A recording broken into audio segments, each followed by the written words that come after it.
아무리 존경받는 위인이라고 하더라도, 아무리 대단한 업적을 남긴 분이라 하더라도 성경에 말하면은 모든 사람들은 죄를 범하였음에 하나님의 영광에 이르지 못하였으니, 이것이 바로 인간 실존이거든요. 본받을 만한 사람은 있을지 모르겠지만 그런 삶은, 완벽한 삶은 있지 않다라는 것이죠. 수긍이 되는 이야기입니다. 그러나 슬픈 건 바로 뭡니까? 그럼에도 불구하고 슬픈 것은 우리에게는 모델이 필요하다는 거예요. 우리에게는 우리가 닮고, 우리의 어려움 가운데 좀 우리가 이 어려움을, 어떤 사람은, 훌륭한 사람은, 위대한 사람은 어떻게 극복을 했는가라고 하는 그런 것들이 우리한테 필요하거든요. 그리고 그런 것들이 우리에게 정말 많은 도움이 되거든요. 근데 그런 것들이 모두 부정되는 세대이다 보니까 그게 좀 슬픈 거라고 생각을 해요. 사랑하는 성도 여러분, 오늘 말씀, 우리에게 주신 하나님 말씀은요, 성도의 표준을, 성도의 모델을 제시합니다. 신앙 공동체의 표준을 제시합니다. 여러분, 지금 시대가 어떤 시대입니까? 목사도 사람이더라. 하나님은 좋은데 교회는 싫어요. 신앙은 개인적인 것이지 남을 위해서, 남을 향해서 앞에서 뭐 어떻게 드러나는 게 그게 뭐가 중요한가요? 라고 하는 시대예요. 위인전을 잃지 않는 시대입니다.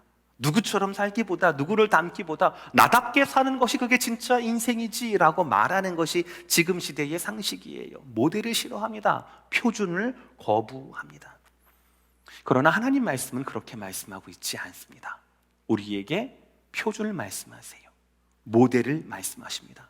모델 같은 성도가 하나님이 자랑하시는 샘플과도 같은 교회가 될 수 있다라고 말씀하신다라는 겁니다.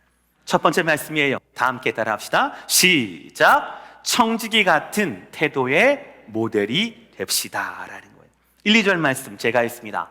형제들아, 우리가 너희 가운데 들어간 것이 헛되지 않은 줄을 너희가 친히 아나니, 너희가 아는 바와 같이 우리가 먼저 빌립보에서 고난과 능력을 당하였으나 우리 하나님을 힘입어 많은 싸움 중에 하나님의 복음을 너희에게 전하였노라. 데살로니가 지역에 있던 교회를 세우면서 그 배경을 지금 사도 바울이 고백하고 있는 거예요. 말씀의 뜻이 데살로니가 직전의 사역지는 바로 빌립보 지역이었습니다. 바울과 실라 일행은 2차 전도 여행 때 이 빌립보 지역에서 너무 많은 고생을 했어요. 그러다가 거의 쫓겨나다시피 해서 데살로니가 지역으로 가게 된 거예요. 데살로니가 지역은 조금 편했습니다. 회당이 있었어요. 그래서 그 회당에서 3주를 머물면서 복음을 전합니다. 그런데 너무 감사하게도 3주를 머물면서 복음을 전하는데 거기에 회심자가 등장하기 시작한 거예요. 그것도 아주 고위 귀족의 여인들, 그분들 가운데 회심자가 일어나게 되었습니다. 또한 빌립보에서 루디아의 헌신 기억하시죠? 그것처럼 데살로니가에 있어서는 야손과 그 형제들의 헌신이 드러나게 되었습니다. 그러나 사실 여기에서도 사단의 방해는 그치지 않았거든요. 바울을 쫓아다니면서 회방했던 유대주의자들 몇몇이 아예 깡패를 고용해서 바울을 막 테러하고 공격하려고 했던 거예요. 바울을 막 찾으려고 했습니다. 그러니까 못 찾은 거예요. 바울이 도망갔거든요. 그랬더니 바울을 숨겨주고 바울에게 숙소를 제공했던 야손이라는 사람을 대신 잡아다가 투옥을 시킵니다. 그리고 그 사람에게 보석금을 막 요구했던 거예요. 빌립보 지역만큼은 아니었지만 이곳 데살로니가 교회와 이 지역도 많은 교회의 성도들의 핍박과 피를 통하여서 성장하고 있었다라는 거예요. 우리 다시 한번 1절 말씀 보여주시길 바랍니다. 거기를 보시면 너희가 친히 아나니 너희가 아는 바와 같이라고 이야기하고 있어요. 무슨 말이냐면 바울의 복음을 향한 이 고난과 이 모든 핍박은요, 바울 개인만 가진 경험이 아니었다라는 거예요. 데살로니가 교인들과 그 성도들이 아는 것이고 본바였고, 그 중에 일부는 야손과 그 형제들처럼 함께 고난을 받았던 그런 것이었다, 공통의 경험이었다라고 말씀하고 있어요. 그런데 여러분, 이 고난이 과연 무엇을 위한 고난이었을까요? 이 고난은 애매한 고난이 아니에요.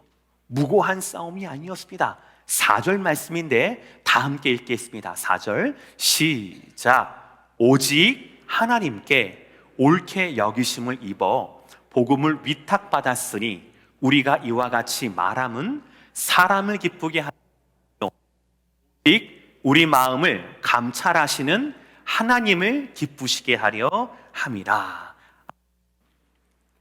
바울뿐 아니라 데살로니가 교인들이 함께 고난받았던 그 고난은요, 무고히 받는 고난이 아니라 복음을 전하는 데 있어서 받았던 그런 고난이었다라는 겁니다. 그리고 4절 첫 번째 구절을 보시면은요, 하나님이 왜 바울에게, 왜 데살로니가 교인들에게 이런 위탁을 하셨는가, 복음을 맡기셨는가가 나와 있습니다. 오직 하나님께 옳게 여기심을 입어서 복음을 위탁받은 거예요. 여기서 옳게 여기심을 입었다라는 단어가 참 중요하거든요. 저게 바로 뭐냐면 연단을 말하는 겁니다. 금을 연단하잖아요. 우리가 금을 막 연단하잖아요. 금이 금덩어리로 발견되는 건 아니지 않습니까? 금맥으로 발견이 되는데 그거를 다 모아다가 펄펄 끓이고 펄펄 끓이고 펄펄 끓여서 처음에는 60% 금, 70% 금, 80% 금, 90% 금, 95% 금, 또 끓이면 96, 97, 98, 99, 99.99999 이렇게 해서 계속 연단하고 열을 가해서 불순물을 제어서 결국에는 정금과도 같은, 순금과도 같은 그런 걸 만들어내잖아요. 그것이 바로 하나님께 옳게 여김을 받는다라는 단어예요. 그러니까 다른 성경에서는 이 말씀을 연단하다, 증명하다, 시험하여 옳게 여기다라고 번역이 되어 있어요.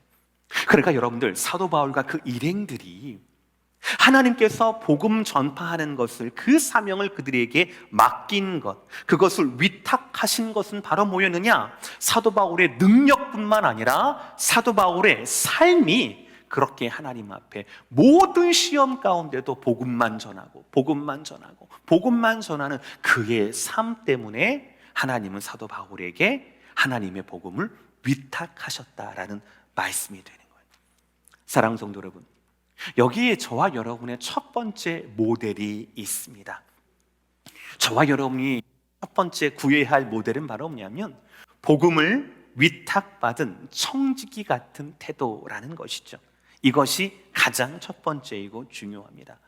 성경은 성도를 향하여 청지기라고 말씀을 하세요.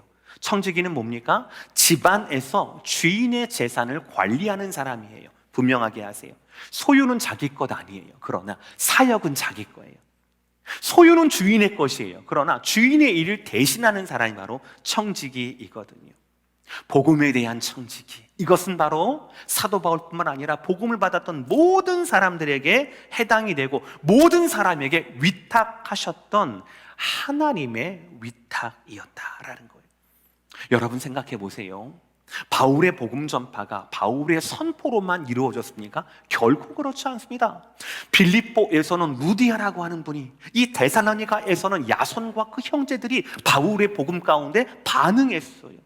루디아는요, 야손은요, 바울이 전했던 그 복음에 감격했습니다. 복음을 들었습니다. 복음을 소유했습니다. 생명을 가졌어요. 거기서 멈추지 않았다라는 거예요. 그들은 결코 거기에서 멈추지 않았습니다. 아이고 감사합니다, 인사하고 돌아가지 않았다고요. 루디아는요, 자기의 집을 열어서 거기에서 교회를 시작했습니다. 야손은요, 바울 대신에 감옥에 들어가기도 했다라는 거예요. 모든 성도는, 모델과도 같은 모든 성도는 복음을 받아들일 뿐만 아니라 그 복음 전파에 대한 하나님께 위탁을 받은 청지기 같은 태도로서 살아가야 한다라는 것이에요. 여기에는 예외가 없어요. 우리의 신앙을 위탁받은 것이 있다라면 우리의 신앙을 간직할 뿐 아니라 다음 세대에, 다른 문화권에 계속해서 이 복음을 청지기 같은 태도로 지키고 증식해야 한다라고 하는 것이죠. 복음을 지켜내고 복음을 지켜야 하는 그런 사명이 복음을 가진 저와 여러분 모두에게 있다라고 하는 것입니다. 사랑하는 성도 여러분, 복음에 대한 청지기 같은 태도, 이것이 하나님이 이 시대에 우리에게 원하시는 모델과도 같은 성도의 첫 번째이자 가장 중요한 요소라고 여러분 믿으시기를 주의 이름으로 축복합니다. 두 번째 말씀은 어머니 같은 사랑의 모델이 되어야 한다라는 것이에요. 여러분 예배를 너무너무 사모하는 여러분들이니까 아마 오늘 예배 오시기 전에 오늘 본문을 많이 읽고 오셨으리라고 저는 그렇게 믿겠습니다. 근데 제가 이 데살로니가전서 오늘 본문을 읽으면서 처음에는요, 굉장히 마음에 도전이 됐어요. 이 말씀이 정말 나도 사도 바울처럼 저렇게 목회해야지. 오늘 말씀의 제목이 뭐예요? 모델 같은 성도, 샘플 같은 교회라는 거잖아요. 그러니까 이런 좀 모델이 되고 표준이 되는 그런 성도를 많이 양육해내고, 그런 성도가 가득가득한 그런 하나님이 자랑하실 만한 그런 샘플과도 같은 그런 교회, 이 시대를 대표하는 그런 교회를 한번 목회를 해보자라고 하는 도전이 생겼어요. 근데 며칠 동안 이 말씀을 계속 붙잡고 기도하고 연구하고 하다 보니까 처음에는 도전이 되었던 이 마음이 나중에는 뭘로 바뀐 줄 아세요? 회개하는 마음으로 바뀐 거예요. 왜냐하면 오늘 말씀 가운데 중요한 건 뭐냐면, 모델과도 같은 성도만 말씀하는 게 아니라 직접적으로는 모델과도 같은 목회자를 말씀하거든요. 나 바울이, 우리가 너희를 이렇게 목회했다라는 말씀이 나와요. 근데 뒤에로 보면은 7절에서는 어머니처럼 내가 너희를 사랑했다, 11절에서는 내가 아버지처럼 내가 너희에게 헌신했다라는 그런 말씀이 나오거든요. 그 말씀을 보는데 제 마음 가운데 도전의 마음보다는 회개의 마음이 점점 생기게 되는 게 제 솔직한 고백이었어요. 여러분 앞에 서면 저는 너무너무 좋아요. 여러분이 이렇게 너무너무 사랑해 주시니까 너무 많은 사랑을 주셔서 참으로 감사해요. 그러나 하나님이 세우시는 모델과도 같은 목회자는 그것을 뛰어넘어야 해요. 여러분 눈에 만족하고 여러분 눈에 사랑스러운 목사일 뿐 아니라 하나님 마음에 합당한 목사가 되어야 되거든요. 여러분 자녀 또래에 기특한 자식과도 같은, 조카와도 같은 그런 목사가 아니라 오늘 말씀에 의하면 여러분을 사랑으로 양육하는 어머니 같은 목사가 되어야 되고, 여러분께 헌신하고 여러분께 기준점과 여러분에게 비전을 제시할 수 있는 아버지 같은 목사가 되어야 한다라고 하는 것이 바로 제가 하나님 앞에 받아야 할, 하나님이 저를 부르신 소명이고 사명이라고 저는 그렇게 믿는다라는 것입니다. 여러분, 제가 연소하지만 어머니 같은 사랑의 목회자가, 아버지 같은 헌신의 목회자가 될 수 있도록 계속해서 기도해 주시고 기도해 주시기를 다시 한번 부탁을 드리겠습니다. 아멘. 여러분, 이 복음 앞에 이러한 부르심은 저만 받은 것이 아니에요. 여러분 모두에게도 해당이 되는 겁니다. 우리 다 함께 한 목소리로 7절의 말씀 다 함께 읽겠습니다. 시작. 우리는 그리스도의 서로로서 마땅히 권위를 주장할 수 있으나 도리어 너희 가운데서 유순한 자가 되어 유모가 자기 자녀를 기름과 같이 하였으니. 이 말씀 많이 아실 거예요. 저기서 유모라고 하는 단어가 좀 약간 번역이 좀 불충분합니다. 유모는 바로 뭐냐면 젖을 먹이는 어머니예요. 그러니까 내니가 아니라 마더예요. 영어 성경을 보시면. 그래서 어머니가 자기 자녀를 기름같이, 젖을 먹이는 어머니가 자기 갓난아이를 젖을 먹이고 양육하는 것 같이 내가 너희에게 사도의 권위로 나가선 것이 아니라 그런 어머니의 마음으로, 그런 유순함으로 내가 너희에게 나아갔다. 내가 그렇게 너희를 사랑해 왔다라고는 바울의 자기 고백이에요. 그럼 바울은요, 마땅히 가질 수 있는 것, 권위를 버렸어요. 그리고 복음에 필요한 것, 복음을 전하는 데 필요한 것, 그런 자세를 가졌습니다. 그것이 바로 뭐였습니까? 권위가 아니라 유순함이에요. 유순함이라고 하는 건 바로 뭐냐면 온유하고 온화한이라고 하는 것입니다. 누가 누구에게요? 바울이 그 데살로니가 교회 성도에게, 마치 어머니가 갓난아이에게 젖을 먹이듯 그렇게 했다라는 것입니다. 근데 중요한 건 어느 정도까지인가라는 거예요. 어느 정도까지인가? 8절 말씀 제가 있습니다.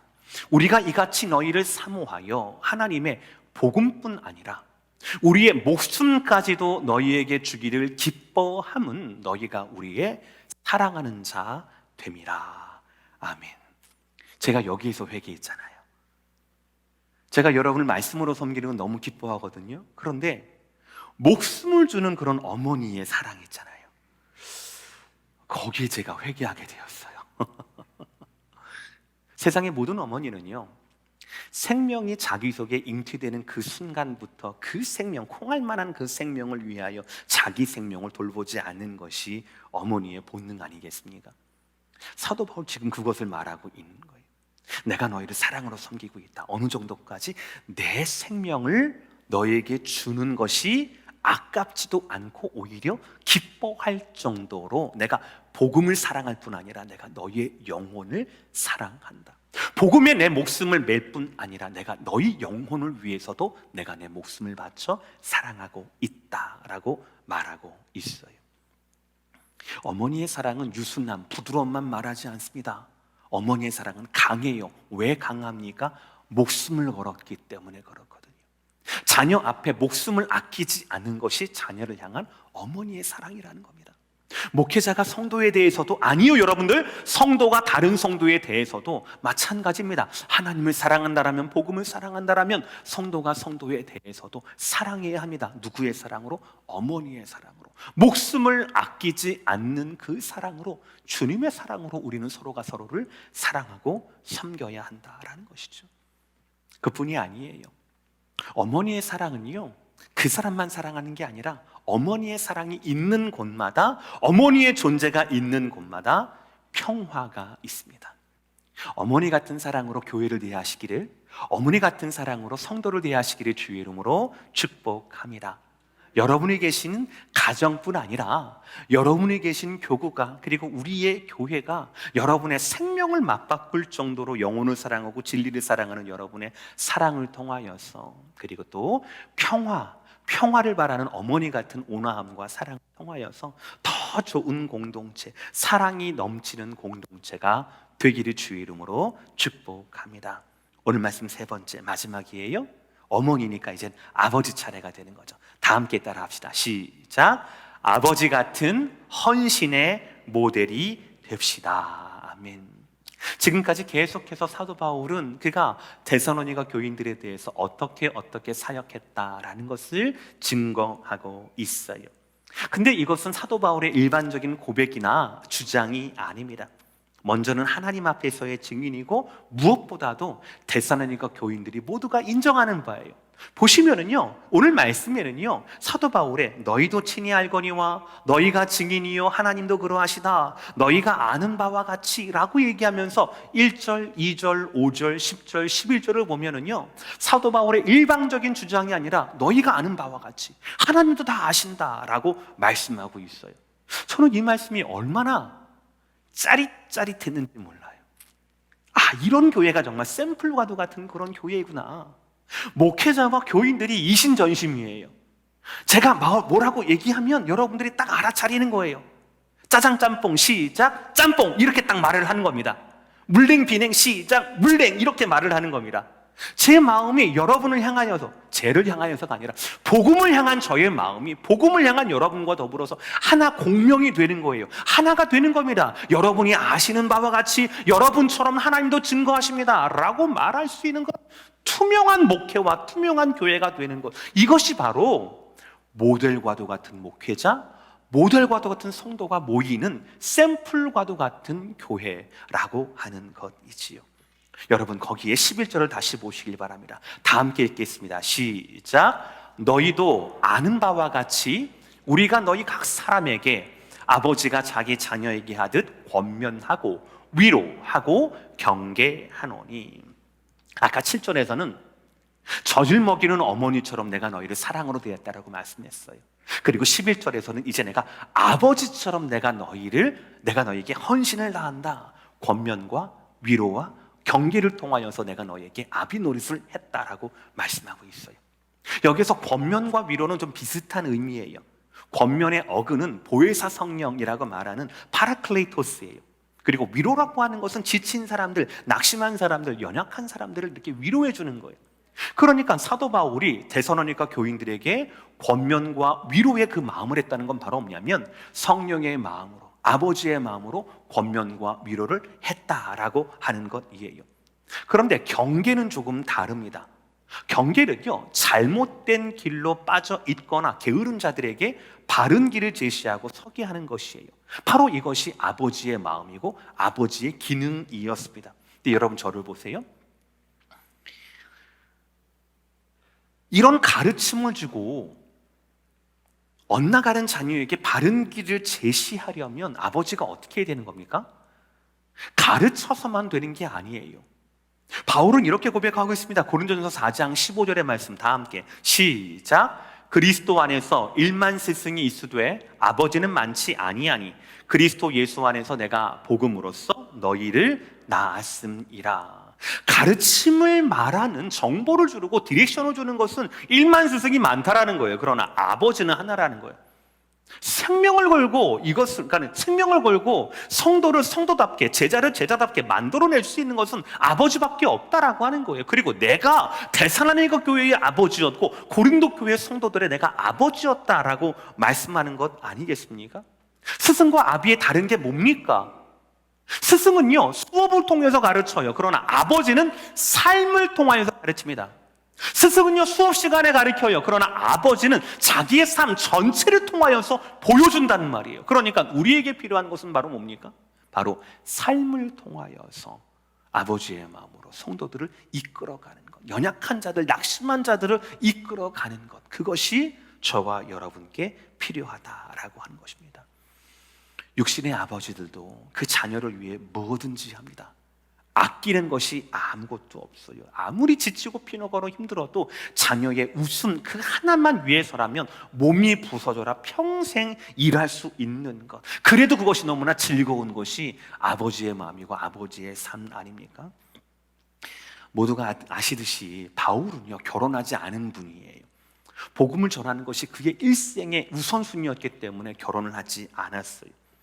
근데 그런 사도 바울이 오늘 내가 데살로니가 교인들에게, 고린도 교인들에게 어머니 같은 존재야, 내가 아버지 같은 존재야, 자기가 한 번도 경험해보지 못했던 아버지 어머니로서 비유를 하면서 말을 하고 있어요. 이렇게 확신할 수 있게 선언한 이유가 뭡니까? 오늘 11절에 12절의 말씀, 마지막 말씀인데 다 함께 읽겠습니다. 시작. 이는 너희를 부르사 자기 나라와 영광에 이르게 하시는 하나님께 합당히 행하게 하려 함이라. 아멘. 여러분, 오늘 말씀 가운데 저는 제일 중요한 말씀이라고 생각을 해요. 보세요. 육신의 어머니와 육신의 아버지가 자기 자녀에 대해서 열심인 이유는 뭡니까? 목숨을 바꾸면서까지도 사랑하는 이유가 뭡니까? 몸이 부서져라 함에도 불구하고 헌신하는 이유가 뭡니까? 누구를 위해서예요? 자녀를 위해서예요. 그러나 복음 안에선 달라요. 복음의 청지기로선 달라요. 복음으로 한 형제 되고 한 자매 되고 복음의 아비가 되고 복음의 어미가 된 자로선 달라요. 그 마음은 똑같아요. 생명을 바꿀 정도로 어머니처럼 사랑합니다. 헌신할 정도로 아버지처럼 섬깁니다. 그러나 그 이유와 목적이 달라요. 누구를 위해서? 성도를 위해서가 아니라 하나님을 위해서라고 말합니다. 12절 말씀 다시 보여주세요. 이는 너희를 부르사 자기 나라와 영광에 이르게 하시는 하나님께 합당히 행하게 하려 함이라. 아멘. 누구를 위해 헌신합니까? 누구를 위해 사랑합니까? 성도를 위해 사랑하는 게 아니에요. 성도를 위해 헌신하는 것이 아닙니다. 목사 기분 좋으라고 헌신하는 게 아닙니다. 누구를 위해서? 하나님을 위하여서, 하나님 앞에 합당하게. 무슨 말이냐면요, 하나님이 원하시는 대로, 부르시는 대로 좌로나 우로나 치우치지 않고 하나님이 원하시는 대로 살게 하기 위하여서 복음의 파수꾼이 되고 어머니처럼 사랑하게 되고 아비의 마음으로 헌신하게 되는 것, 복음 아래에서, 복음 안에서 모든 것들이 집중되는 것, 이것이 바로 샘플과도 같은 교회라는 것이에요. 이 본문이 말하는, 여러분 12절에 말하는 하나님이 어떤 하나님이에요? 첫 번째, 보여주세요. 우리를 부르신 하나님이에요. 두 번째, 어떤 하나님이에요? 하나님의 나라에 이르게 하시는 하나님이에요. 세 번째, 어떤 하나님이에요? 하나님의 영광에 이르게 하시는 하나님이에요. 복음이 아니었다라면 우리는 주의 음성을 듣지 못했던 자들이에요. 복음이 아니었다라면 우리는 하나님 나라에 어울리지 못하는 자들이에요. 복음이 아니었다라면 우리는 그 영광을 바라볼 수 없는 자들이었습니다. 그러나 누군가 사도 바울처럼, 누군가 루디아처럼, 야손처럼 목숨을 걸고 물질을 통하여 모든 것들을 통하여 복음에 헌신했던 그 사람들을 통하여, 그 사역자를 통하여서 우리는 복음을 얻게 되었고, 복음을 통하여 하나님의 부르심을, 하나님의 나라를, 하나님의 영광을 바라볼 수 있는 그런 신앙의 공동체로 바뀌어갈 수 있었다라는 것이죠. 오늘 말씀 마무리합니다. 여러분, 이 시대에 하나님이 바라시는 샘플과도 같은 그런 교회, 성경이 말씀하는 절대로 변하지 않고 하나님이 칭찬하시고 그 마음에 합당한 교회는 어떤 교회입니까?